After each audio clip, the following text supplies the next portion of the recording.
नमस्कार, मी सचिन. आपण पाहताय जनादेश वृत्तवाहिनी. बातमीपत्रात आपलं स्वागत आणि सुरुवातीला नजर टाकूयात आजच्या प्रमुख घडामोडींवरती.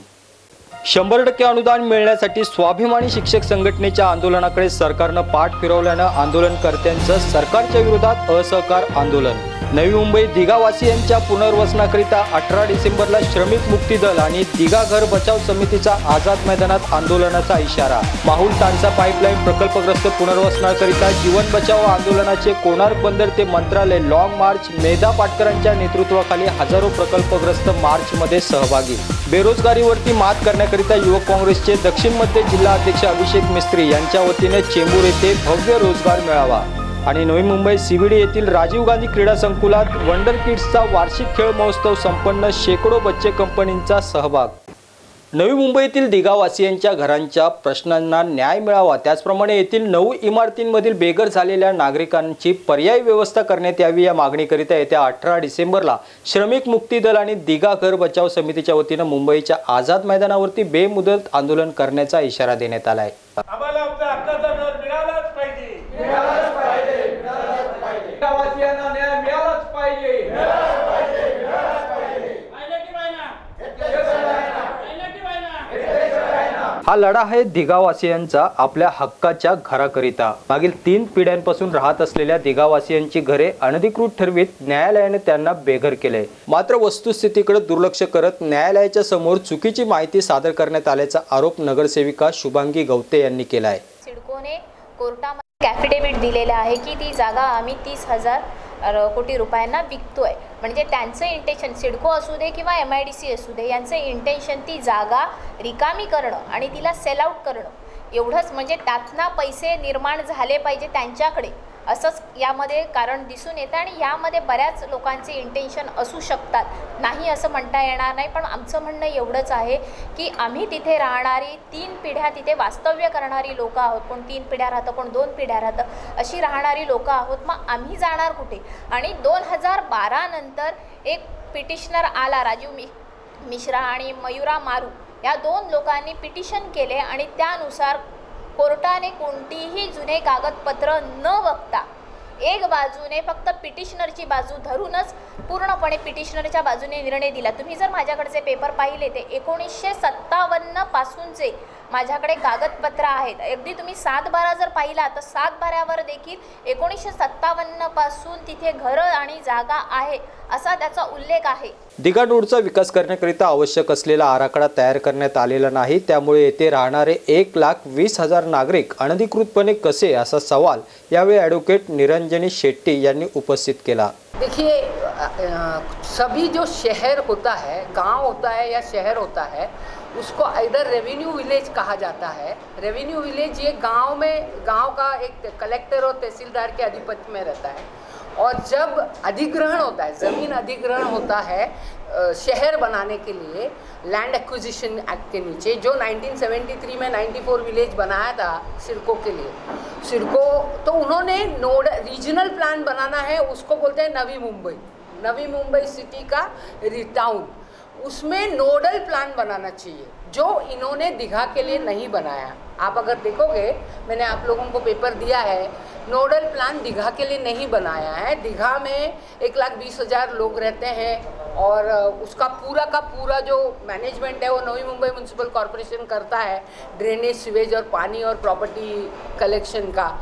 अभी प्रश्न ये उठता है कि नोडल प्लान नहीं रहते वक्त ये सेक्शन 29 के नीचे, MRTP के नीचे इनका नोडल प्लान होना चाहिए, तब हम इलीगल हो सकते हैं.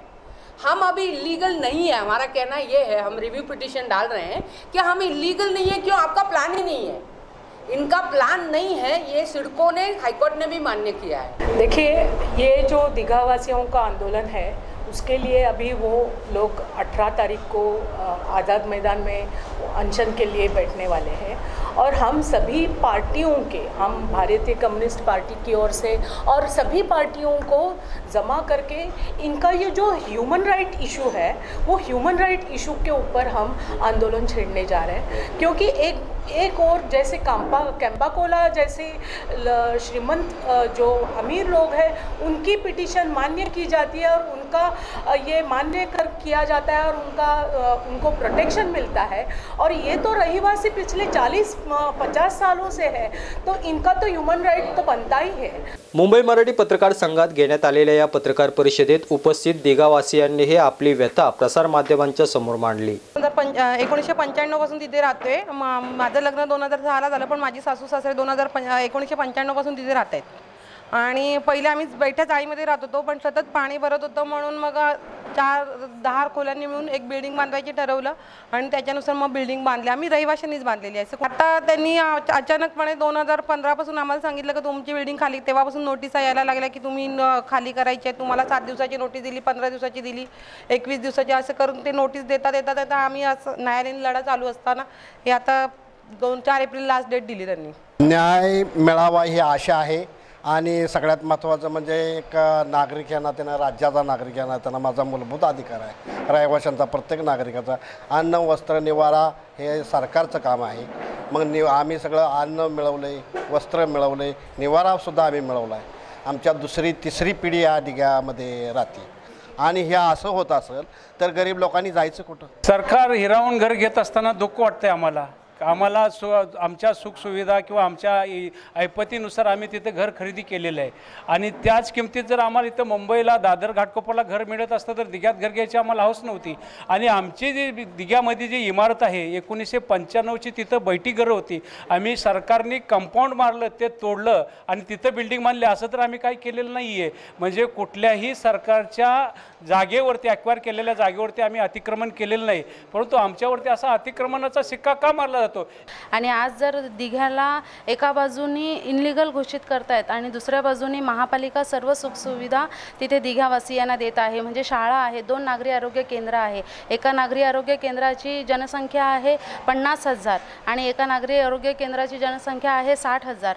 मग अशा प्रकारे जर 1,10,000 20,000 लोकसंख्या तिथे राहते आणि तुम्ही अनधिकृत घोषित करताय, महापालिका सर्व सुखसुविधा त्या ठिकाणी देत आहे, बाजूला न्यायालयीन एक आदेश देत आहेत की हे सगळं इनलिगल आहे। हे कसं इनलिगल आहे ते आम्हाला कळत नाही। सरकारने बेघर केलेल्या या दिघावासियांच्याकरिता ठोस अशी भूमिका घेऊन त्यांचं पुनर्वसन करावं अथवा न्यायालयात भक्कमपणे बाजू मांडावी, याकरिता सर्व दिघावासियांनी येत्या 18 डिसेंबरपासून श्रमिक मुक्ती दलाचे अध्यक्ष डॉक्टर भारत पाटणकर यांच्या नेतृत्वाखाली आझाद मैदानावरती बेमुदत आंदोलन करण्याचा पवित्रा घेतलाय। दिघावासी ह्या 18 तारखेपासून आझाद मैदान इथे उपोषणाला बसणार आहेत आणि ते आमचं बेमुदत उपोषण आहे। जोपर्यंत आम्हाला सरकारकडनं काहीतरी ठोस निर्णय मिळत नाही की आम्हाला कुठे ते स्थलांतरित करणार आहेत किंवा आम्हाला कशा प्रकारे ते रिहॅबिलेट करणार आहेत, याचा आम्हाला जोपर्यंत उत्तर मिळत नाही तोपर्यंत आम्ही उपोषणाला बसणार आहोत। आम्ही बेघर झालेले दिघावासी आणि इतर दिघावासी सर्व एकत्र रहिवासी येऊन आम्ही डॉक्टर भारत पाटणकर साहेब, निरंजन शेट्टी मॅडम, कुंदा सावंत मॅडम आणि इतर बरीच मंडळी आहेत, त्यांच्या नेतृत्वाखाली आम्ही आमचं 18 तारखेला आझाद मैदानामध्ये ठिय्या आंदोलन करत आहोत, बेमुदत आंदोलन करत आहोत। हम तो अभी ये आंदोलन मुझे लगता है कि सभी तरीके से होगा, लोग पीछे नहीं हटेंगे। कॅमेरामॅन किरण सह कीर्ती पवार, जनादेश वृत्तवाहिनीकरिता।